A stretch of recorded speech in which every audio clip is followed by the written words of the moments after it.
Olá, bem-vindos a mais uma Conversa Focada. Hoje, o material na nossa mesa é direcionado para quem está na batalha dos concursos, né? Um compilado de questões de direito administrativo da Sebrasp com comentários ótimos para ajudar a entender o gabarito. A nossa missão aqui é bem simples, ir além do certo e errado. A gente quer destrinchar o raciocínio por trás de cada questão da Sebrasp, sabe? Entender por que uma alternativa funciona e as outras não. É tipo um atalho para sacar os pontos cruciais e, claro, as armadilhas comuns nas provas. Exatamente. Vamos conectar cada questão aos fundamentos do direito administrativo. É uma maneira, assim, bem eficiente de revisar a matéria e, o mais importante, de pegar o jeito da banca. Entender como ela costuma cobrar certos temas. Isso vale ouro para quem estuda, né? Perfeito. Então, vamos direto ao ponto com esse material, o Aula 0 e 1 Questões.pdf. O foco aqui é total na objetividade e clareza para ajudar mesmo nos estudos. Começando pela aula 0, que fala de regime jurídico e princípios. A questão 10, aplicada no concurso do INPI, lá em 2024, ela aborda confiança legítima e boa-fé. Afirma que são conceitos autônomos e que a confiança legítima não precisa da boa-fé. O gabarito oficial diz que está errado. Por que essa separação não funciona, hein? Então, o material de apoio explica bem isso, até cita a professora Di Pietro. A boa-fé ela tem, duas faces, né? A objetiva, que é agir com lealdade, como se espera, e a subjetiva, que é a pessoa acreditar que está agindo certo. A proteção da confiança legítima, quer dizer, a confiança do cidadão na estabilidade dos atos do Estado, se baseia justamente na boa-fé, principalmente a objetiva. Se o cidadão age sabendo que aquilo é ilegal, ele está de má-fé, certo? Aí não pode invocar a proteção da confiança. Então, dizer que são autônomos, que um não precisa do outro nesse contexto, está incorreto. A confiança legítima pressupõe sim a boa-fé do administrado. Entendi. A boa-fé funciona como um alicerce para a confiança legítima nesse cenário. Faz todo sentido a banca testar essa relação, então. Seguindo aqui, temos a questão 27 da Sebrasp para a Polícia Civil do Rio em 2022. O tema são princípios constitucionais. A alternativa B, que foi dada como correta, afirma que os princípios podem justificar decisões administrativas diretamente, sem precisar de uma lei específica no meio. E até cita o caso do nepotismo no CNJ. Isso não bate de frente com aquela ideia de legalidade estrita que a gente estuda tanto?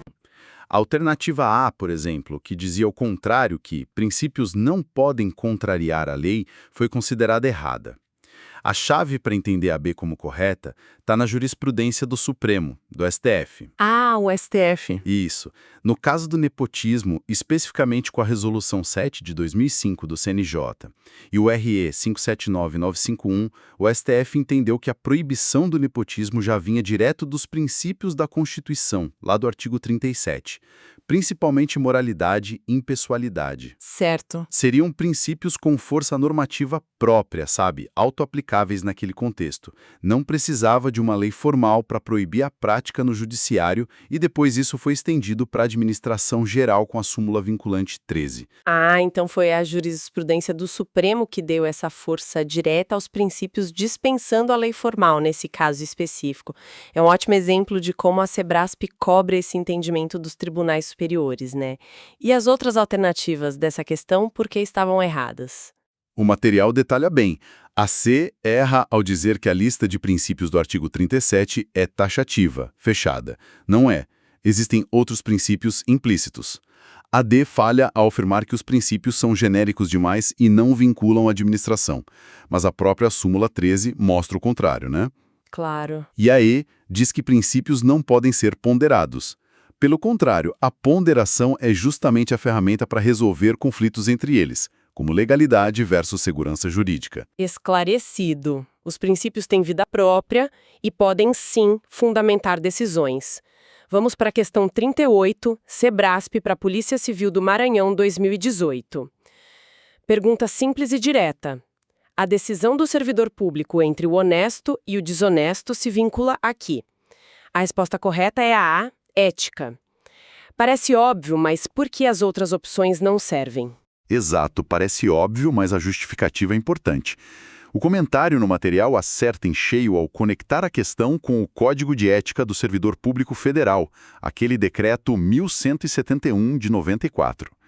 Esse código diz com todas as letras que o servidor deve ter a ética como norte e que a decisão dele será principalmente entre o honesto e o desonesto.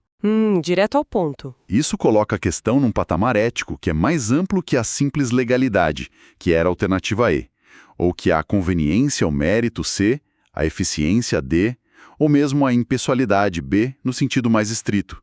É sobre integridade moral mesmo. Perfeito. A ética como um guia fundamental para além da lei. Agora uma questão que o material aqui chama de pegadinha.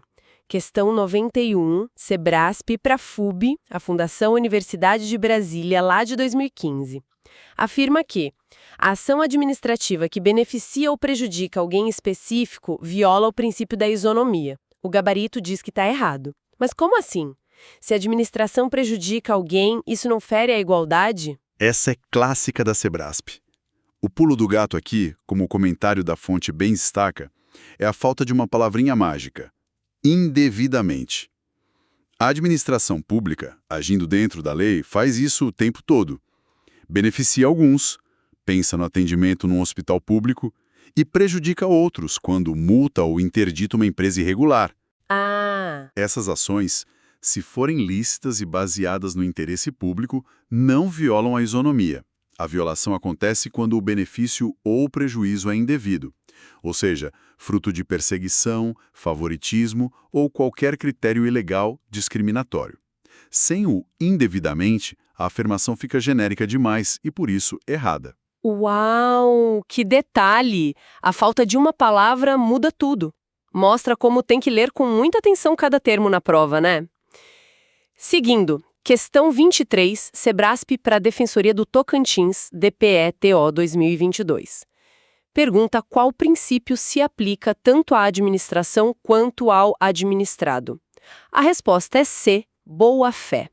Por que a boa-fé e não os outros? Vamos analisar rapidinho as opções com base no que está no material. A publicidade é, antes de tudo, um dever da administração. B, legalidade. Aplica para os dois, claro, mas com pesos diferentes, né? O particular faz o que a lei não proíbe. A administração só faz o que a lei autoriza ou manda. Certo. Segurança jurídica. É um dever do Estado de garantir estabilidade. E supremacia do interesse público. É prerrogativa da administração. Agora, a C, boa-fé, no sentido de agir com lealdade, honestidade, correção, essa é uma via de mão dupla. Espera-se boa-fé tanto da administração quanto do cidadão. Faz todo sentido. A lealdade tem que valer para os dois lados da relação. Agora uma questão mais encorpada. A questão 30 da Sebrasp para o TCE de Rondônia 2019. Testa vários pontos. A alternativa correta foi a B. Criar limite de idade para concurso por ato administrativo, sem previsão em lei, viola princípios constitucionais. Essa parece ligada direto à legalidade, né? Certíssimo. Viola o princípio da legalidade na veia. Existe até súmula do STF sobre isso, a 683, que admite limite de idade em concursos, mas só se tiver previsão em lei e se for justificado pela natureza do cargo. O ponto crucial é esse: tem que estar na lei. Não pode ser criado só pelo edital ou por outro ato administrativo qualquer. O edital só regulamenta o que a lei já criou. E as outras alternativas dessa questão 30? O material mostra que elas também cobravam pontos importantes de jurisprudência. Exatamente. Essa questão foi um teste daqueles de conhecimentos já consolidados. A estava errada porque, segundo o STF, nomear parente para cargo político tipo secretário de Estado de município não configura automaticamente nepotismo, sabe? Escapa da aplicação direta da súmula vinculante 13. Precisa analisar caso a caso. Entendi. A errava ao dizer que publicar salários de servidores viola princípios.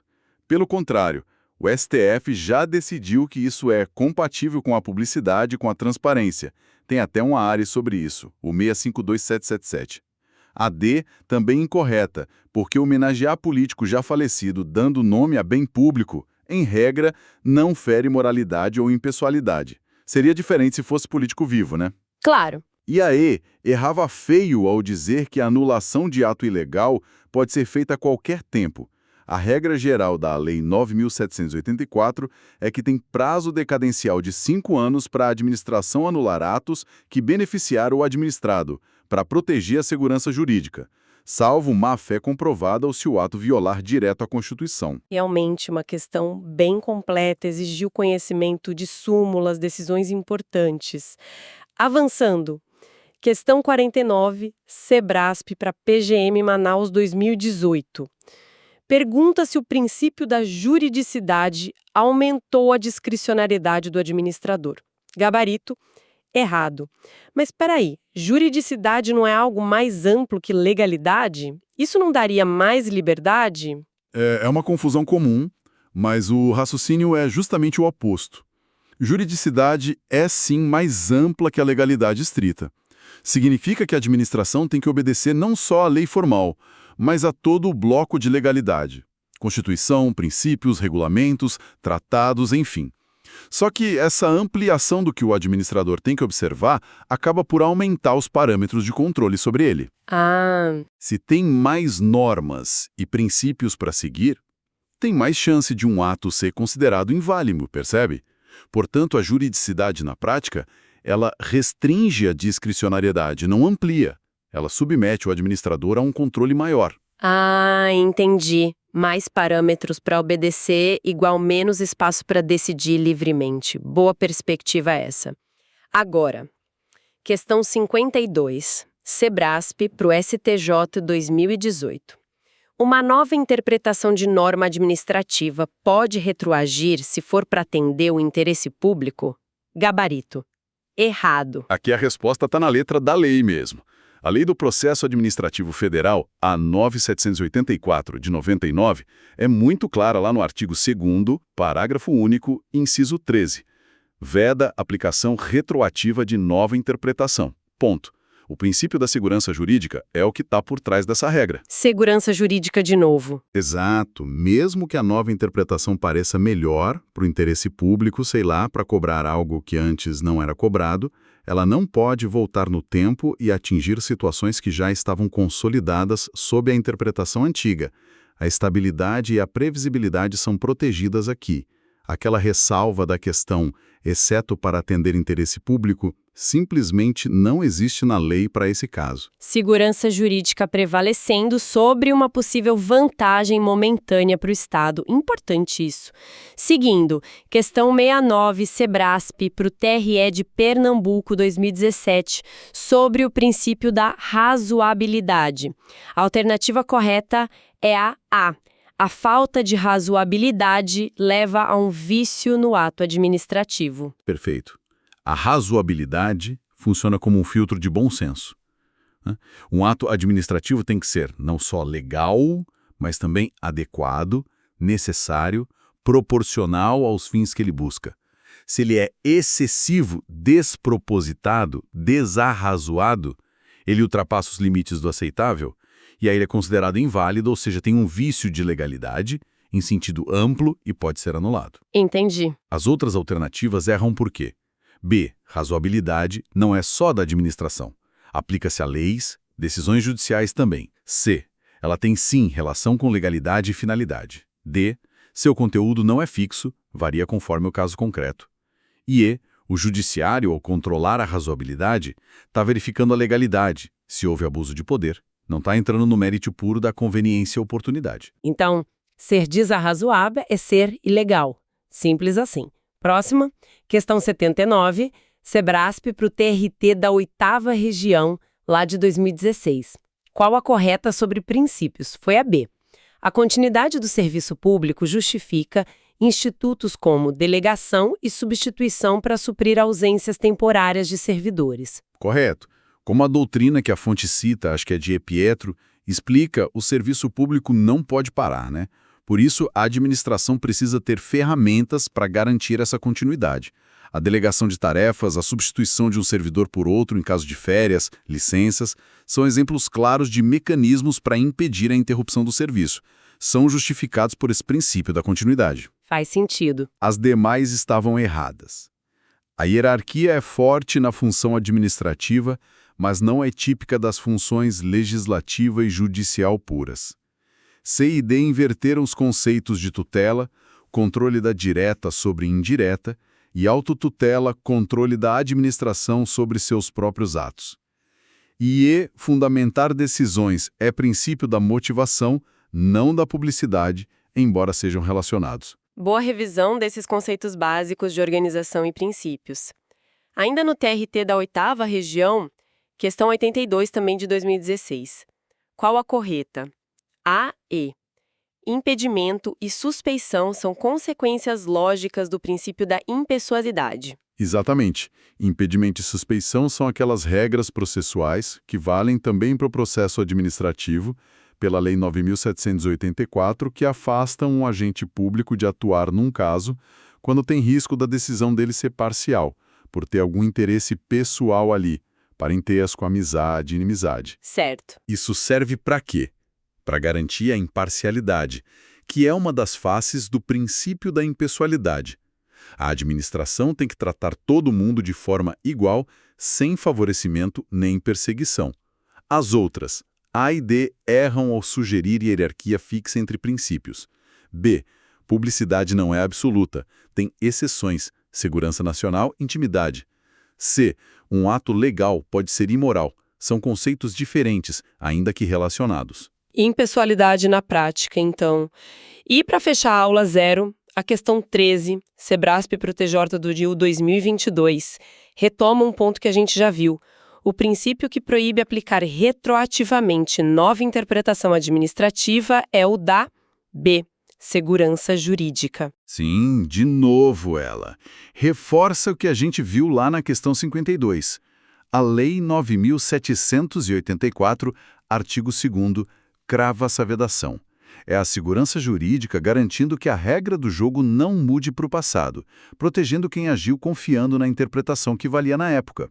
Um princípio fundamental para a estabilidade das relações, né? Finalizamos a aula 0 com essa ênfase na segurança jurídica. Vamos agora para a aula 1, que foca em noções iniciais e administração pública. Questão 2, Sebrasp para CAPES, 2024. Diz que a administração pública, em sentido estrito, no aspecto subjetivo, exclui os órgãos governamentais. Gabarito. Correto. Pode explicar melhor essa distinção para a gente? Claro. Quando a gente fala em administração pública, podemos usar critérios diferentes. O critério subjetivo, que também chamam de formal ou orgânico, olha para quem são os sujeitos que compõem a administração, os órgãos e entidades. Em sentido amplo, inclui todo o aparato do Estado, que exerce função administrativa mesmo, inclusive os órgãos de governo, presidência, ministérios, que têm uma função mais política de traçar as diretrizes. Já em sentido estrito, o foco é só nos órgãos e entidades que executam a atividade administrativa mesmo, no dia a dia, autarquias, fundações, empresas públicas. Exclui essa cúpula governamental, que tem um caráter mais político do que puramente administrativo. A questão cobrou justamente esse sentido estrito. Entendido. A diferença entre a cúpula política, o governo, e a máquina executora, a administração em sentido estrito. Questão 10, Sebrasp para o TCE do Mato Grosso do Sul, 2023. Sobre origem, objeto e fontes do direito administrativo. A correta foi a D. As fontes podem ser classificadas como formais materiais ou escritas não escritas. Essa alternativa aí só descreve classificações da doutrina que são padrão, sabe? Sobre as fontes do direito. Todo mundo aceita essas classificações. Nada de polêmico. As outras alternativas tinham erros claros. A dizer que é só disciplina científica é pouco, tem um lado prático muito forte. B. Falar em uníssono na doutrina é sempre complicado. E a hierarquia das fontes legais é bem debatida. Verdade. A origem moderna do direito administrativo está lá na França pós-revolução, não na Grécia Antiga. E em empresas públicas, sociedades de economia mista. Mesmo sendo pessoas jurídicas de direito privado, elas integram a administração indireta e são, sim, objeto de estudo do direito administrativo que regula elas em vários aspectos. Ok, uma questão mais conceitual sobre as bases da disciplina. Questão 13, Sebrasp para o TJ de Sergipe 2023. Traz conceitos e fontes de novo. A correta foi a B. O direito administrativo busca conciliar a proteção da liberdade do cidadão com as prerrogativas da administração. Essa alternativa resume bem a essência do regime jurídico administrativo, né? É aquele equilíbrio tenso, de um lado os direitos e garantias dos indivíduos, que limitam o poder do Estado, do outro os poderes e prerrogativas especiais que a administração recebe para poder cumprir suas finalidades de interesse público. É a famosa ideia das sujeições e prerrogativas. Exato. As outras alternativas viajavam um pouco. A. The king can do no wrong é coisa do absolutismo. Irresponsabilidade estatal, o oposto do nosso sistema. C. A constitucionalização, com mais princípios, tende a limitar mais a discricionariedade, não a ampliá-la. D. A origem na Revolução Francesa foi anti-absolutista, não autoritária. E. A Constituição sempre foi a fonte principal. O neoconstitucionalismo só reforçou o papel normativo direto dela. Esse equilíbrio entre limites e poderes é mesmo central. Questão 14, Sebrasp, para PGE do Espírito Santo, 2023. Pede o critério que define o direito administrativo pela atividade do Estado voltado aos seus fins. A resposta é A. Teleológico. O que significa isso exatamente? Teleológico vem de telos, que em grego significa fim, propósito. Então, o critério teleológico, ou finalista, como também chamam, define o direito administrativo com base na finalidade da atuação do Estado. Ou seja, o que caracteriza a função administrativa é o objetivo que ela persegue, o interesse público, a prestação de serviços, etc. O foco no propósito. Isso. Os outros critérios listados focam em aspectos diferentes. B, residual, o que sobra. C, subjetivo, quem age. D, relações jurídicas, a relação Estado-cidadão. E, serviço público, um tipo específico de atividade. Foco no propósito da ação estatal. Faz sentido. Questão 24, Sebrasp Protejoca do Amazonas 2019. Afirma que o Poder Executivo exerce função administrativa de natureza infralegal e com prerrogativas instrumentais. Gabarito correto. Essa afirmação é uma descrição bem precisa. A função administrativa típica do Executivo é infralegal porque está sempre abaixo da lei, né? Deve respeitar e executar a lei. E utiliza prerrogativas instrumentais, que são os poderes administrativos hierárquico, disciplinar, regulamentar, de polícia, vistos como ferramentas. Instrumentos mesmo, necessários para a administração poder atingir os objetivos que a lei definiu. Prerrogativas como ferramentas a serviço da lei. Clareou. Questão 45, Sebrasp, para o TRF da Primeira Região, 2017. Diz que a escola da Puissance Publique diferenciava atos de império e atos de gestão. Gabarito? Correto. O que era essa escola? É uma das primeiras tentativas de sistematizar o direito administrativo lá na França. A escola da Puissance Publique, poder público, focava na ideia de que o Estado ora agia com sua autoridade máxima, seu poder de império, tipo desapropriar, interditar, e nesses casos se aplicaria um direito especial, o administrativo. Ora agia como um particular, em atos de gestão, alugar um imóvel, por exemplo. Aí se aplicaria o direito comum. Ah, interessante. Foi uma distinção importante na história, embora depois a escola do serviço público tenha vindo com um critério diferente, focado mais na finalidade da atividade. A Sebrasp cobrando um pouquinho de história do direito administrativo aí. Interessante essa perspectiva histórica. E para finalizar nossa análise, a questão 26, Sebrasp para o TJ do Amazonas de novo, 2019. O material aponta essa como controversa. Afirma que atividades privadas de interesse público e de fomento incluem-se entre as atividades precípuas da administração pública. O gabarito oficial foi correto. Qual o ponto de discussão aqui? A controvérsia, bem apontada lá no comentário da fonte, gira em torno da palavra precípuas, né? Que quer dizer principais, essenciais à administração. A atividade de fomento, incentivar a iniciativa privada a fazer atividade de interesse público, isso, sem dúvida, é uma função administrativa típica. Mas as atividades privadas de interesse público, tipo as feitas por OS ou CIP, são realizadas por entidades privadas, né? mesmo que em colaboração com o Estado voltadas para o interesse coletivo. Certo. O comentário levanta a dúvida. Será que essas atividades, por não serem de titularidade direta do Estado, poderiam ser chamadas de precípuas da administração? A banca, ao dar como correto, parece que adotou uma visão mais ampla. Ligou o precípuo ao objetivo final, que é atender o interesse público, não importa muito quem executa diretamente. É uma daquelas zonas cinzentas que tem que ter atenção com a interpretação da banca mesmo. Uma nuance que mostra como a interpretação de um termo pode mudar o gabarito. Fica o alerta para essas sutilezas. Bom, com isso a gente passou por todas as questões selecionadas. Fica muito claro que, para encarrar a Sebrasp, não adianta só decorar gabarito, né? Tem que entender a lógica, os princípios por trás, as referências de lei, de jurisprudência e até essas possíveis interpretações da doutrina que a banca pode adotar. Sem dúvida, o exercício de resolver questões comentadas como estas ajuda demais a fazer essas conexões. A gente viu a importância recorrente de princípios como legalidade, impessoalidade, moralidade, publicidade, eficiência, segurança jurídica, razoabilidade. Vimos como eles são aplicados em situações concretas e como, às vezes, eles até entram em tensão um com o outro. E também revisamos conceitos de organização administrativa, fontes, critérios, que são a base de tudo, né? Então, no fim das contas, qual a lição que fica dessa análise toda?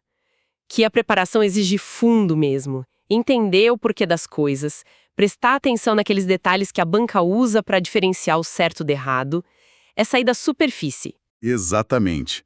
E para continuar essa reflexão, eu deixo uma provocação aqui, baseada no que a gente conversou. Vimos como a juridicidade e a aplicação direta de princípios podem ampliar o controle sobre os atos da administração, como no caso lá do nepotismo. Mas pensando no dia a dia, como essa crescente possibilidade de revisão dos atos, seja pela própria administração, seja pelo judiciário, impacta a gestão pública? Será que esse aumento do controle, que busca mais correção, mais legalidade, pode, por outro lado, gerar uma administração mais lenta, talvez com mais receio de decidir? Onde que estaria o ponto de equilíbrio ideal entre controle e agilidade na decisão? Excelente ponto para refletir, hein? Especialmente para quem pretende atuar na máquina pública. Bom, esperamos que essa análise focada tenha sido útil e ajudado a direcionar os estudos de quem nos ouve. Até a próxima!